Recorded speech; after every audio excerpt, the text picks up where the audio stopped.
하나님의 말씀 같이 보십니다. 시편 47편 말씀입니다. 시편 47편 구약성경 836면부터 시작되고요.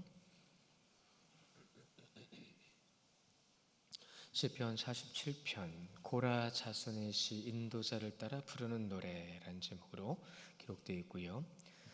1절부터 9절까지 우리 나눠서 한 절씩 보시겠습니다. 71편 1절 너희 만민들아 손바닥을 치고 즐거운 소리로 하나님께 외칠지어다.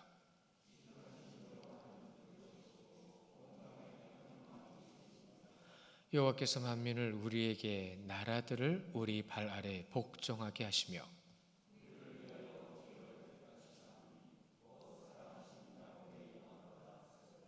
하나님께서 즐거운 함성 중에 올라가시며 여호와께서 나팔 소리 중에 올라가시도다.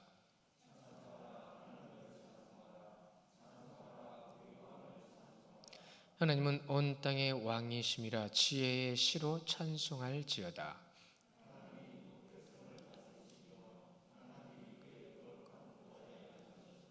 함께 봅니다. 문 나라에 고관들이 모이며 아브라함의 하나님의 백성이 되도다. 세상의 모든 방패는 하나님의 것이며 그는 높임을 받으시리로다. 아멘. 이 시편 47편의 의미가 새해입니다. 새해.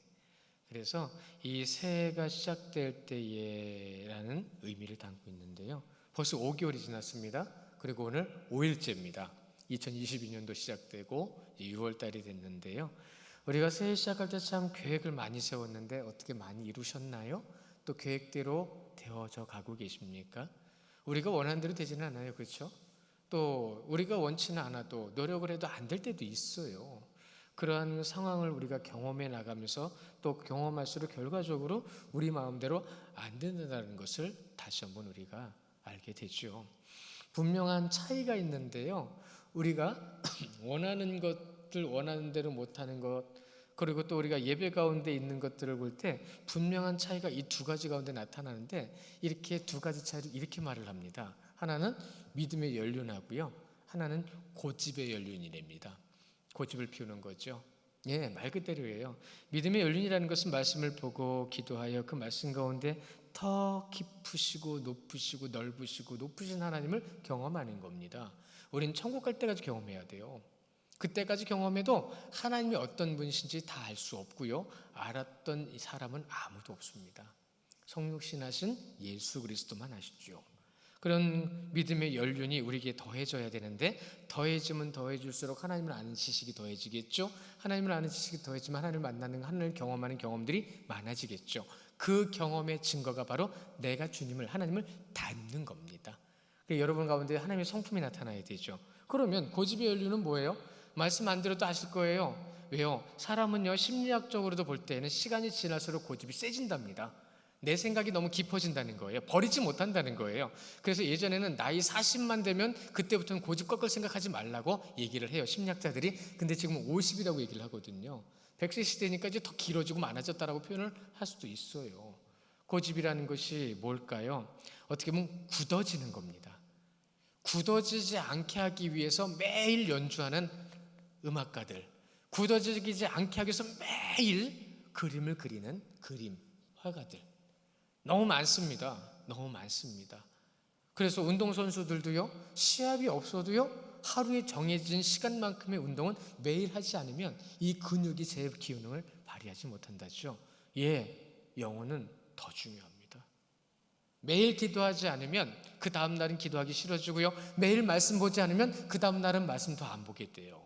하나님을 더 많이 생각하지 않게 된다는 얘기입니다. 그런데 그것이 인간의 고집으로 인해서 그렇게 되어져 버린다고 한다면, 결과적으로는 고집의 연륜이라는 것은 자기 의가 나타나는 거예요. 내 생각과 내 마음이 더 중요해져 버리는 거예요. 우리는 믿음의 연륜이 더해져야 되잖아요. 사실 어떤 부분에 있어서는 누구나 다 자기 의가 있어요. 누구나 다 있다고 합니다. 없으면 이상한 거예요. 사람마다 약간씩의 시각 차이가 있으니까. 그러나 여러분, 이것은 분명히 잊지 마셔야 되는 것은 무엇이냐면, 우리가 마태복음 5장에 나오는 말씀처럼 의에 줄이고 애통하는 마음은 분명히 있어야 됩니다. 이 의와 주의 뜻을 따르는 그 가운데 나타나는 애통하는 마음이 어떤 것인지 여러분 아시거든요. 그런데 그것이 만약에 여러분에게 나타나지 않고 세상의 악함 속에서 내가 바로 서기 위해서 세상의 악함을 통해서 내가 애통하는 마음을 갖지 못하고 살아간다고 한다면 그만큼 우린 지금 고집의 연륜이 더해진 거예요. 더 가슴 아프고 더 안타깝고 더 주님의 뜻을 따라 서지 못하는 세상을 바라보면서 속상해하는 모습. 그러니까 기도할 수밖에 없는 거죠. 사실 6월달만 되면 우리나라의 가장 힘들고 어려운 옛날에 그 과거 역사를 지나가야 되잖아요. 뭐죠? 유교가 있습니다. 그 엄청난 사건이 우리나라에 얼마나 힘들고 어려운 가난을, 또 아픔을, 또 쓸쓸함과 외로움과 배고픔을 줬는지 모릅니다. 그러나 그것은 딛고 일어났던 우리 부모님 세대에 놀라운 노력이 있었죠. 그러나 그 놀라운 역사에 기름을 부어준 것은 성령의 역사였습니다. 우리나라 국회 초대 1회 시작할 때 예배로 시작한 거 아시죠? 물론 미국의 영향을 받았기 때문이에요. 미국은 나름대로 우리나라에게 필요한 것을 다 얻어갔어요. 우리나라에는 모든 나무의 종자는 다 가져갔습니다. 원래 그 불법이거든요. 다 가져갔습니다. 그래서 지금 미국에서 쓰고 있는 크리스마스 트리 그 우리나라 종자예요. 근데 그들은 우리나라한테 돈 한 푼 안 줍니다. 정당하게 가져갔거든요. 전쟁에서 전리품 가져가듯이. 여러분, 한하의 예지만 실질적으로 우리나라를 돕는 것 같아도 자신들의 이권을 위해서 챙겨갈 거 다 챙겨갔고 지금도 챙기고 있습니다. 여러분, 미국 믿지 마십시오. 어느 나라도 믿지 마십시오. 오직 하나님만 믿으시기 바랍니다. 하나님이 보호하시지 않으면, 하나님이 이 땅의 창조의 질서를 하나님이 흩으시면 다 끝납니다. 우리에겐 과연 무엇이 있을까요? 뭘 버리지 못하고 있을까요? 우리가 정말로 이 시편 47편에서 말씀하시는 이 한 해 동안 첫 해 시작할 때 첫 예배 가운데 이 시편 47편을 낭송했다고 합니다. 그래서 신약으로 와서 초대교회 예배가 시작될 때에도 이 시편 47편을 낭송을 했다고 하죠. 그래서 지금까지 이렇게 전해주고 있는데 1절에 보십시오. 너희 만민들아 손뼉을 치고 즐거운 소리로 하나님을 외칠지어다. 하나님께 영광을 올리라고 얘기를 하죠. 모든 만민이 하나님을 찬양해야 되는 거, 외쳐야 되는데 왜 그러죠? 우리 하나님이시니까요. 그분은 존귀하신 분이시니까요. 여러분, 존귀하다라는 말의 의미를 솔직히 잘 몰라요. 그것을 제가 왜 이렇게 단호하게 얘기하냐면, 정말로 존귀한 하나님이라고 한다면 우리가 교회에서 하는 행동 하나하나가 얼마나 조심스러워야 되는지를 우리는 알아야 해요. 또 그렇게 해야 돼요. 가끔 이런 말씀 드리잖아요. 정말 유명인 인사가 찾아왔습니다. 뭐 대통령이 찾아왔습니다. 아니면 어떤 유명하고 정말 존경스러울 만한 사람이 찾아왔습니다. 여러분, 그런 분이 찾아오면요, 인기척도 안 내요. 혹시 그런 거 경험해 보시지 않으셨어요? 인기척도 안 나고 화장실도 못 갑니다. 근데 주일날 예배하는 거 보면 그 존귀라는 것이 어디 갔는지 저는 찾고 싶어요. 부족한 종을 세웠지만 저를 포함해 우리는 하나님께 예배하는 겁니다. 근데 하나님께 예배하는 우리의 모습은 과연 어떠냐는 거죠. 그것이 우리가 지금 하나님을 바라보고 있는 존귀한 모습이에요. 그게 결국은 신앙의 현주소가 되는 거죠. 하나님을 그렇게밖에 생각하지 않는 거예요. 이들은 첫 해부터 정말로 하나님께 첫 해를 시작하는 것 가운데에 우리는 하나님만을 예배하겠나이다라는 고백을 하고 있어요. 그렇기 때문에 이 시편 47편은 종말론적 시라고 얘기합니다. 오실 하나님을 바라보고 지존하신 존귀하신 하나님을 바라보는 시로 하나님을 찬양하는 것이기 때문에 창조의 하나님, 지존하신 하나님, 존귀하신 하나님, 이라는 의미로 전해주고 있죠. 하나님을 찬양해야 되는 이유가 뭐죠? 그렇기 때문에 하나님을 찬양해야 되는 겁니다. 저는 우리 성도님들한테 찬양의 의미와 뜻 이미 앞에서도 몇 번 말씀을 드렸어요. 오늘 여기서는 고라 자손이 다시 찬양하고 있죠. 고라 자손이 어떤 자손이었는지 말씀을 드렸고요. 그러나 그 후손들은 그 선조들의 잘못된 실수와 잘못된 것을 딛고 일어나서 정말로 하나님만을 찬양하기 위해서 지금 노력하고 있어요. 그런데 이렇게 얘기합니다. 만민들아, 만민들아, 모든 피조물들아, 나와서 주님만을 찬양하라. 찬양의 대상을 분명히 얘기하고 있어요. 1절에 손뼉을 치며 즐거운 소리를 외치는 모습을 우리에게 분명히 보여주고 있죠. 좀 전에도 우리 박수 치면서 찬양하셨죠? 예, 그렇게 박수 치면서 찬양하는 그 모습을 우리는 하나님께 드리는 거예요. 종말론적이다. 또한 누구에게요? 그 만민들에게요. 그러니까 선교적 시라고도 표현을 합니다. 이 모든 것을 다 포함해서 함축하여 신정시라고 얘기를 합니다. 하나님께 예배하는 시. 우리는 하나님을 예배하는 자리에 있습니다. 하나님의 백성다운 모습으로. 사실 고대 근동으로 가보면요, 거기서 왕의 즉위식 있죠. 이분이 지금부터 왕입니다 라고 선포하는 그 순간에 모든 백성들은 한 명도 빠짐없이 우렁차게 박수를 쳤다고 그래요. 박수 안 치는 사람을 찾기도 했다고 합니다. 그러니까 한 나라의 왕을 왕으로 세우는데도 그렇게 엄청난 노력과 또한 환호성과 박수를 치는데 우리는 주님 앞에 어떻게 하고 있냐는 거죠. 하나님 앞에 우리 어떤 모습을 보여주고 있냐는 거죠. 하나님의 백성은요, 만왕의 왕이신 하나님을 향해서 우리는 찬양해야 될 의무가 있는 거예요. 그냥 찬양하라는 게 아닙니다. 의무가 있어야 돼요. 그런데 참 감사하죠. 하나님을 찬양하면 찬양할수록 은혜가 더해져요. 은혜가 더해져요. 얼마나 감사한지 모르겠습니다. 현대에도요, 하나님을 찬양하는 모습이 얼마나 많습니까? 제가 가끔 가다가 이제 유튜브에서 어떤 교회 찬양을 틀어놓는 걸 보고, 또 저도 이제 찬양을 같이 하고 싶어서 제가 했던 집회, 찾아갔던 집회, 또 좋다고 하는 은혜가 많다라고 하는 집회들을 찾아가면서 거기서 찬양을 듣거든요. 예, 그렇게 찬양합니다. 우리 교회에서도 그렇게 찬양했으면 좋겠습니다. 찬양하는 교회가 되기를 원하고, 하나님께 영광 올려드리는 교회가 되기를 원하고, 저기 강서구에 가면 유명한 교회 하나 있죠. 거기는 찬양대만 1000명이 넘는답니다. 저는 개인적으로는 그렇게 생각을 해요. 그 교회가 찬양의 기쁨을 맛보았기 때문에 1000명이나 되는 사람들이 한꺼번에 서지는 못해요. 자리가 없어서. 1000명이나 되는 찬양대가요, 하나님을 찬양하는 찬양의 모습이 새벽 예배만 1, 2, 3부를 한다고 합니다. 그 찬양대가 300명, 400명씩 새벽 예배 찬양을 한다고 그래요. 여러분, 새벽에 나와서 찬양하는 게 쉽습니까? 우리는 새벽 예배 참여하는 것조차도 힘들잖아요. 그런데 1, 2, 3부를 하니 1부는 얼마나 일찍 하겠어요? 그럼에도 불구하고 그들은요, 그 자리를 비우지 않습니다. 왜요? 하나님을 찬양하는 의무를 다하는 거예요. 찬양의 기쁨을 주신 거예요. 어떤 교회는요, 새벽에 뜨겁게 기도합니다. 말씀 짧게 하고 그냥 각자 뜨겁게 기도합니다. 30분도 40분도 1시간도 기도합니다. 그 교회는 기도로 또 부흥을 한 거고요. 어떤 교회는요, 말씀을 열심히 봅니다. 어떻게 하세요? 저 빨리 점심을 좀 먹었으면 좋겠어요. 교회에서 밥 먹고 올라와서 말씀 보는 시간 갖고 기도한 시간도 갖고. 그래도 우리 교회 성도님들은 그 중간에 말씀 보려고 노력하는 분들 참 많으세요. 제가 지금까지 사역했던 교회 중에서 오전 예배 끝나고 오후 예배 전에 먼저 와서 어떤 그 자리에 앉아 말씀 보는 분들 우리 교회처럼 많이 계신 거 처음 봤습니다. 근데 그게 많은 건 아니에요. 왜요? 더 많이 보는 교회가 있으니까. 저는 그걸 부러워하지는 않아요. 무엇을 부러워하냐면 말씀을 사모하는 그 마음이 부러운 거예요.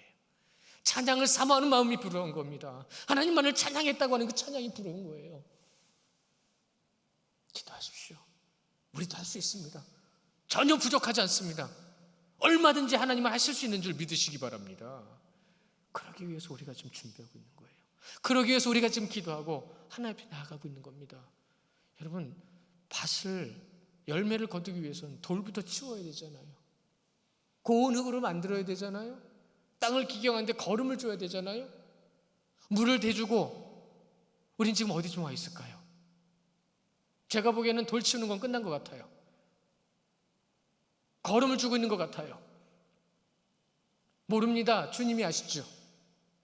그러나 여러분이 지금 처해져 있는 상황 속에서 여러분의 마음과 삶의 모습 속에서 정말로 하나님을 찬양하겠다고 하는 그 찬양의 모습, 여러분 하나님께서 받으시는 그 찬양 있죠? 하나님께서 정말 기뻐하시는 찬양, 그 찬양은 하나님께서 우리에게 말씀하신 창조로 돌아가야 됩니다. 하나님이 모든 것을 창조하시고 난 다음에 터보, 힘이 좋았다라고 말씀하신 그 터보가 무슨 뜻이죠? 힘이 좋았다는 게 무슨 뜻이죠? 여러분, 당신께서 창조하신 그 창조의 모든 것이 그 창조대로 운행되고 있는 것을 기뻐하신 겁니다. 근데 우리는 오전에도 말씀드린 것처럼 우리는 너무 많은 것을 이뤘어요. 너무 많은 것을 이뤄서 그 많은 것을 이룬 것을 무엇부터 찾아야 되는지도 사실은 지금 어려워하고 있는 거예요. 가장 기본적으로 주신 말씀, 제일 중요한 말씀, 그리고 우리에게 그 모든 말씀을 깨닫게 하시는 기도를 통해서 우리를 지금 또한 개간하고 계세요. 이끌어가고 계세요. 하나를 경험했는데 다음 것이 생기면 또 근심하는 게 우리 모습이잖아요. 아니요, 하나를 경험했으면 다음 것도 하나님이 하시는 줄 믿으시기 바랍니다. 그리고 또 새로운 것이 나타나면 주님께서 더 놀라운 지혜와 능력으로 해주실 줄 믿으시기 바랍니다. 그 믿음을 갖는 그것이 여러분 찬양의 시작입니다. 하나님께서 창조하신 창조의 모든 것이 그대로 운행되어지는 자체가 하나님의 찬양의 시작이라는 거죠. 그래서 첫 해에 이 47편을 찬양한 거예요. 찬양을 너무 좋아하는 분들이 많아요. 우리나라 분들이 참 이 음주 가무를 되게 좋아한다고 그래요. 참 그래요. 그러나 어떻게 보면 감성이 굉장히 좋은 거예요. 그래서 노래하고 흥겹고 또 같이 하며 나누고 누리는 거. 외국 사람들이 우리나라 가지고 품앗이 하는 거 보고 정말 신기했답니다. 품앗이가 네 것도 해주고 내 것도 해주고 네 것도 먹고 내 것도 먹고. 여러분 기억나세요? 이웃 사촌이 땅을 사면 배 아픈 거? 그게 무슨 뜻이라고요? 기억 안 나세요? 기억나세요? 여러분 원래 이웃 사촌이 땅을 사면 배 아파야 되는 거예요. 왜냐하면 원래 우리나라의 의미로는 옛날에 잔치를 할 때에는 제일 먼저 청소하고 단둘이 한 게 화장실이었답니다. 손님들이 오시면 볼일을 봐야 되잖아요. 그걸 모아놔야 되거든요. 그게 뭐에 쓰이니까요? 얼마나 중요한 걸음이에요.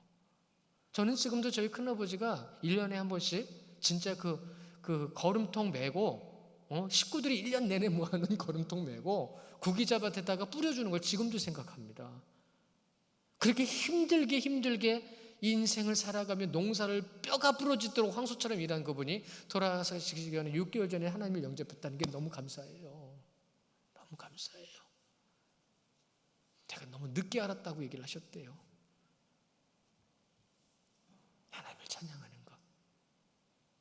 그런데 그것을 가지고 일본이 일제 치하 때 나쁘게 이미지를 만들어놨죠. 부럽고 시기나고 질투서 배 아픈 것처럼. 세상은 지금도 악합니다.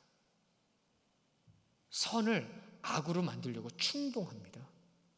공격해서 넘어질 때까지 건드려 놓습니다. 우리에게 이길 만한 시험을 주신다고 했잖아요. 그런데 우리는 그 순간이 너무 힘들어요. 여호와를 찬양하라, 찬송하라, 그만을 찬양하라.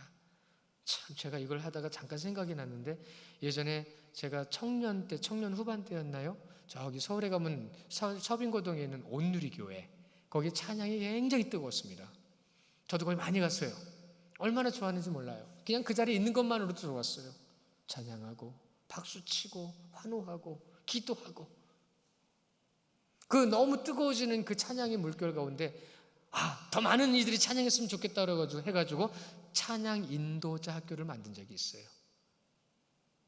근데 나중에 유명무실해졌어요. 제가 섬기던 교회도 찬양 인도자 학교를 갔다 왔던 후배 녀석이 거기서 공부하고 왔다고 굉장히 교만을 떨더라고요. 좀 배웠다고, 좀 안다고. 근데 그에게 없었던 건 은혜가 없었어요. 오히려 찬양이 불을 끄고 앉아 있더라고요. 교만한 척. 찬양 인도를 하면서 막 이렇게 손 때리면서 악기 세션들 딱 끊어주고 굉장히 교만한 모습들이 막 보여지기 시작하는데 한참 찬양 인도자 함께 떴다가 푹 죽었어요. 신앙의 깊이 없이 보기에 좋은 것만 따라가니까 오히려 하나님을 거슬리는 자가 되더라고요. 여러 가지 모습으로 하나님을 거스르는 모습들, 하나님의 찬양을 올려드려야 되는데 찬양의 부재가 나타납니다. 그러니까 오히려 거기서도 문제가 생기는 거예요. 하나님을 찬양해야 되는데. 그러나 하나님의 섭리는요, 그곳에서도 진짜를 가려냅니다. 교회에서 어려운 일이 있고 문제가 있을 때에 진짜를 찾을 수 있다고 얘기를 하죠. 신학교에도 그런 얘기 많이 합니다. 이렇게 많은 신학생들이 왔는데 왜 이렇게 많이 왔느냐? 거기서 진짜 가려내려고. 맞는지 틀린지는 모르겠지만 틀리진 않은 것 같아요. 학년이 거듭할수록 몇 퍼센트 떨어져 나가고 나머지 대학원에서는 더 적은 수가 대학원을 졸업을 하지만 그 숫자도 너무나도 많아서 만만치 않은 숫자 가운데 또 이상한 사람들도 그 안에 있고요. 우리는 어떨까요? 여러분은 1월 달부터 지금까지 살아오면서 이제 앞으로 이제 반년을 바라보고 있는데 그 반년을 바라보는 그 시간 속에서 나는 얼마나 진짜를 잡았고 얼마나 가짜 가운데 휘둘리고 있었을까요? 지존하신 하나님, 그 하나님을 찬양하는데 찬양하는 것 가운데 진짜 하나님 앞에 무릎 꿇는 자들은 진짜입니다. 진짜는 겸손합니다. 주님의 성품이 나타납니다. 그런데 그것을 교육하지 않고 교회가 그냥 성장만 해버렸어요? 아니요, 성장 아닙니다. 그거는 등치만 커진 거죠. 요즘 어른들 많이 얘기하시잖아요. 옛날 아이들보다 지금 아이들 굉장히 약합니다. 키는 크고 몸은 커졌는데 마음은 굉장히 여리고요. 세상의 악한 것들에 대한 무방비 상태로 너무 노출되어 있어요. 그러니까 이제 거기에 물들어 버리니까 어떻게 돌이키기가 너무 힘든 거죠. 우리 잘못이죠. 우리 잘못입니다. 우리가 더 기도하지 못했으니까요. 우리 이 말씀 가운데 만민들이 손뼉을 친다. 여기서 만민은 세상의 모든 사람들을 얘기하는 거지만 3절로 가서 여호와께서 만민을 우리에게 나라들 우리 발 앞에 복종하는 만민은 그 만민이 아닙니다. 그 만민은 이런 거죠. 이스라엘 백성들, 하나님의 백성들 앞에 무릎 꿇는 이스라엘 족속이라고 하는 울림 움밈이라는 이들입니다. 이방인들 얘기하는 거예요. 모든 이방인들이 누구 앞에 무릎을 꿇는다고요? 하나님의 백성 앞에 무릎을 꿇는다고요. 왜요? 하나님께서 그들에게 은혜를 주시고 능력을 주시니까요. 왜요? 그들은 하나님을 찬양하기 때문입니다. 우리가 하나님을 찬양하는 삶이 어떤 삶인지 많이 고민해야 합니다. 종말론적인 의미가 바로 여기에 담겨져 있는 겁니다. 구원받은 자와 구원받지 못한 자의 모습은 분명히 차이가 나는 거죠. 이건 틀린 겁니다. 이게 바로 틀린 거예요. 천국과 지옥이 틀린 겁니다. 그러나 천국을 향해 가는 연약한 우리들의 모습은 다양성, 다른 거죠. 근데 다른 걸 가지고 싸우는 거죠. 자, 그때에라는 말씀을 하세요. 하나님께서 택하신 자들은 어떻게 되든지 분명히 말씀하실 때 4절에서요. 우리를 위하여 기업을 택하시나니 곧 사랑하신 야곱의 영화로다. 우리를 택하신 거죠. 여러분, 기업하면은 구약에서 제가 누차 말씀을 드렸습니다. 그건 믿음의 지경을 얘기하는 거예요. 가나안 땅은 그냥 땅입니다. 여러분, 정확하게 얘기하면 가나안 땅보다 진짜 더 좋은 땅은 어디였냐면 저 위에는 바벨론 땅이 더 좋았어요. 티그리스 강과 유브라데스 강이 흐르는 그 땅이 더 좋았습니다. 왜요? 땅이 얼마나 좋았는지 그것이 에덴 동산이었을 거다라고 얘기할 정도니까요. 그럼 가나안 땅은 뭐냐는 얘기예요. 젖과 꿀이 흐르는 땅 맞습니다. 열매가 잘 맺힌 것도 맞습니다. 그러나 그 땅이 의미하는 것은 여기서 나온 영화라는 말의 의미에 그 뜻이 담겨져 있습니다. 깨원이라는 원문의 뜻, 탁월함입니다. 탁월함. 이 탁월함이라는 것은 우리가 보는 탁월함이 아니라요, 하나님의 백성이 하나님의 뜻을 따라 살아가기에 하나님께서 정해주신 그 땅, 이 땅만큼 탁월한 땅이 어디 있어요? 바로 그 땅을 얘기하는 겁니다. 여러분의 그 10년 가운데에 그 땅이 있습니다. 지금 여러분이 바로 그 하나님의 기업이기 때문이죠. 그 하나님을 찬양하는 삶, 믿음으로 섬기는 삶. 근데 지속적으로, 이 지속적이라는 말을 써서 너무 속상하지만 지속적으로 이스라엘 백성들은 하나님을 떠났습니다. 자기 좋을 대로 갔단 말이죠. 하고 싶은 대로 했단 얘기죠. 그래서 신학적으로요, 이 부분에 대한 정의를 이렇게 내려요. 육적인 선민인 이스라엘의 12지파에게 주어진 땅으로서의 기업, 그것은 기업이 아니라 영적인 선민인 성도들에게 주시는 구원과 영원한 하나님의 나라로서의 기업이다. 그러니까 여러분 그 심령에 있는 겁니다. 여러분에게 마음의 지경이 있는 거예요. 믿음이죠. 5절을 보십시오. 5절에 하나님께서 즐거운 함성 중에서 올라가시며 여호와께서 나팔 소리 중에 올라가시도다. 누구만을 찬양해야 된다고요? 보좌에 앉아 계신 하나님, 승천하신 예수 그리스도. 정말론적인 거예요. 주님이 오신 걸 이미 예언하셨으니까요. 거기에 올라가 앉으실 그분만을 찬양하고 그분만을 바라보고 그분의 자녀된 삶으로 서 있는 것이 바로 하나님을 찬양하는 거다. 그 찬양의 삶을 우리에게 오늘 말씀하시는 겁니다. 끝으로 이 말씀만 드리고 마칠까 해요. 오늘 말씀에 보면 지혜의 씨라는 말씀이 나와요. 이 지혜의 씨라고 하는 말씀이 우리 말씀 가운데에서 7절에 보시면 하나님은 온 땅의 왕이심이라 지혜의 씨로 찬송할지어다.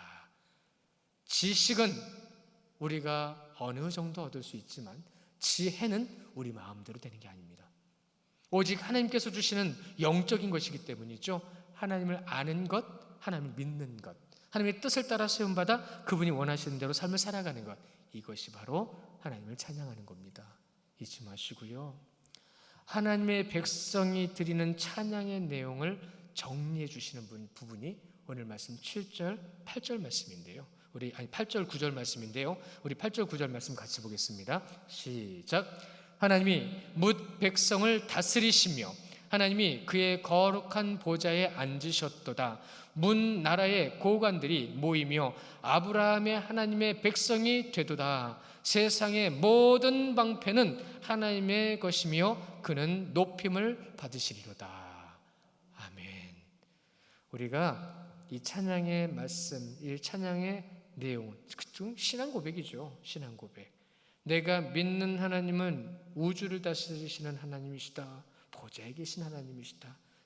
우리는 하나님의 자녀, 그 자녀로서 삶을 살아가는데 세상의 모든 것들이 그 자녀에게 머리를 숙일 것이다.